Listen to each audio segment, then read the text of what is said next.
Bom, boa noite a todos. Expectativa nossa, sim, era de um melhor resultado. E acho que pela performance nossa hoje no jogo e o número de oportunidades que nós criamos, não só criamos oportunidades, como em alguns momentos até a gente conseguiu criar situações de contra-ataque em que a gente tinha superioridade numérica e falhamos no acabamento. Naquela última bola que você coloca um companheiro em condição de finalizar. E não por acaso o Cássio foi escolhido o melhor jogador em campo pelas oportunidades que o sentimento é um sentimento de que nós performamos bem, mas faltou aliar a nossa boa performance ao resultado final do jogo. Então fica um sentimento de tristeza pelo resultado, mas um pensamento muito otimista em relação ao futuro, porque nós jogamos contra uma grande equipe, um jogo de confronto direto, onde a gente criou muito mais oportunidades do que o adversário. Isso, no meu ponto de vista, é muito importante para a continuidade do nosso trabalho. Ainda em cima dessa pergunta, nós pecamos nas finalizações, por isso a gente não teve um resultado melhor. O Aloysio Lima, da Rádio Assunção, pergunta sobre a bola parada, né, do Fortaleza, que já pergunta uma análise, que você faça uma análise, já que a bola parada ela não vem levando tanto perigo. E interessante é que todos os times que trabalhei, um ponto sempre muito forte foi as situações originadas de bola parada. Nós somos uma das melhores defesas do campeonato nesse aspecto, na parte defensiva, mas na parte ofensiva a gente tem tocado pouco na bola. Aproveitar essa semana que nós vamos ter. Hoje a gente tem apenas um batedor, que é o Juninho. A gente precisa de uma alternância também de batida. Geralmente eu gosto de alternar entre um destro e um canhoto, porque a gente consegue o adversário ganhar uma alternância de batida e melhorar o nosso ataque também ofensivo. Um pouco mais na bola, ser um pouco mais participativo. Tenha certeza de que a gente vai utilizar esse espaço que a gente tem agora para melhorar nesse aspecto. O Anderson Azevedo fala o seguinte: de 6 pontos em casa, o time conquistou 2, né? Os adversários da parte de baixo já começaram a chegar. Então, contra o Bragantino, você vê o time com a obrigação de uma vitória para não se ver ameaçado? Não. A obrigação de vencer a gente tem em todos os jogos. E desde que eu cheguei aqui, em todos a gente colocou a equipe para vencer os jogos, inclusive nos jogos fora de casa. As equipes que estão embaixo da tabela, ao contrário do que foi dito, a maioria delas perdeu nas últimas rodadas. O Botafogo, o Vasco perdeu do Ceará e o Goiás perdeu do Grêmio. Então a gente precisa focar e concentrar em vencer os jogos. Trabalhamos sempre na perspectiva e acho que pela performance dos dois jogos nós merecemos os dois jogos vencer. Mas se você não vence, você estaciona na tabela. Próximo jogo, o jogo do Bragantino, passa a ser um jogo muito importante para nós. Nós precisamos voltar a pontuar, voltar a vencer na competição, e a gente vai aproveitar esse período para fazer os ajustes, para melhorar, para que a gente possa aliar a boa performance, o bom jogo ao resultado final, que é isso que está faltando para nós agora. A gente tem jogado bem, tem criado as oportunidades, mas não tem conseguido fazer os resultados.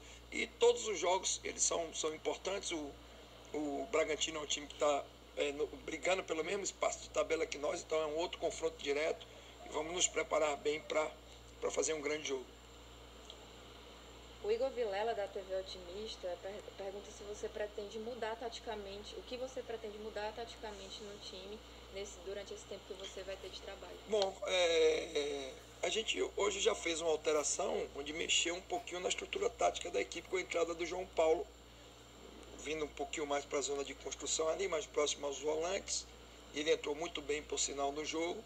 A gente abriu mão de utilizar os dois atacantes, né, um pouco mais enfiados, apesar de que Acho que funcionou muito bem a nossa estratégia de jogo, até porque a gente criou várias oportunidades. É sinal que a estratégia funcionou. O plano de jogo foi um plano de jogo interessante. A expectativa nossa, que foi confirmada no jogo, é que o Corinthians vinha fazer um jogo propositivo pela escolha dos jogadores para começar o jogo e que a gente teria um espaço interessante, principalmente pelos lados do campo, para a gente poder criar situações de transição em contra-ataque. O que acabou acontecendo em vários momentos, inclusive com superioridade, com finalizações. O que faltou foi ter um acabamento melhor para que a gente pudesse vencer o jogo. O Sérgio Silva, da Rádio Líder FM, Chamusca, ainda não foi dessa vez, né, que você optou em iniciar com um meio de criação. Isso se deve novamente à característica do adversário ou ainda não teve tempo suficiente para implementar essa mudança? Bom, um pouco de cada. Eu já tenho treinado algumas situações, tanto Paulo como o Mariano. Mariano, inclusive, eu botei uma parte do jogo, trabalhando um pouco mais pelo lado direito, vindo para dentro ali, para utilizar o corredor central. E o João Paulo já coloquei na saída do David. Ou seja, a gente já começou a sinalizar que pode ter uma estrutura com um meia jogando mais próximo do 9. Mas a característica do jogo hoje pedia 2 atacantes por dentro e 2 jogadores rápidos pelo lado, para que a gente pudesse atrair os laterais do Corinthians, com Oswaldo e com Romarinho, para que eles quebrassem a linha e a gente atacar o espaço com o David e com o Bergson. E eu acho que foi um plano de jogo, uma estratégia que surtiu muito efeito pelo número de situações que nós criamos nessas ações, nessas movimentações. Volto a enfatizar, a escolha foi muito levando em consideração a característica do adversário. Para finalizar, a Thaís Lemos, do podcast Glória e Tradição, dá boa noite e fala o seguinte: após ficar com a mais, Fortaleza passou ali uns 8 minutos jogando sem que houvesse substituição. Então ela quer saber qual foi a sua estratégia para as entradas de Ederson e Mariano Bastos. A minha estratégia, sempre que tem uma expulsão ou da minha equipe ou do adversário, eu não mudo imediatamente. Eu espero para ver como é que o jogo vai se desenhar. A gente premedita mais ou menos o que vai acontecer. Eu já tinha assistido o jogo do Corinthians contra o Grêmio, onde eles tiveram um jogador expulso e passaram a montar as 2 linhas de 4 e ficava centralizado ali com o Casares e baixaram o bloco, ficaram esperando para tentar fazer um contra-ataque e a gente premeditou que seria assim. Mas eu tinha que ver como é que o jogo ia se desenvolver para poder tomar as decisões. Quando eu vi, por exemplo, que a gente com os 2 zagueiros ali, a gente estava perdendo capacidade de construção, porque a gente estava amassando, encurralando o adversário, eu tomei a decisão de tirar o Wanderson e fazer o Felipe por trás, já que eles não tinham força mais para nos contra-atacar.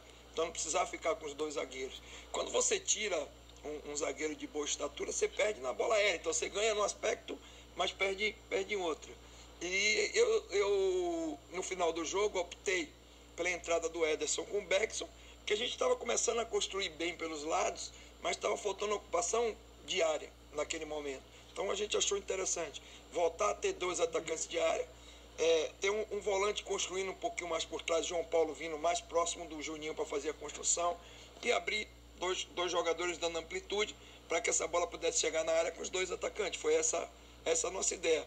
Agora, eu sempre que a gente tem uma situação de expulsão ou a favor, como foi o caso da expulsão do jogo, ou contra, eu sempre espero um tempo para poder fazer uma leitura melhor, não tomar nenhuma decisão precipitada e, por exemplo, se eu por acaso tomo uma decisão logo em cima da expulsão e acontece qualquer fato que eu não posso mais reverter, até porque eu só tinha mais uma parada e eu tinha 3 substituições para fazer e a gente esperou um pouquinho para ver como é que seria o andamento do jogo.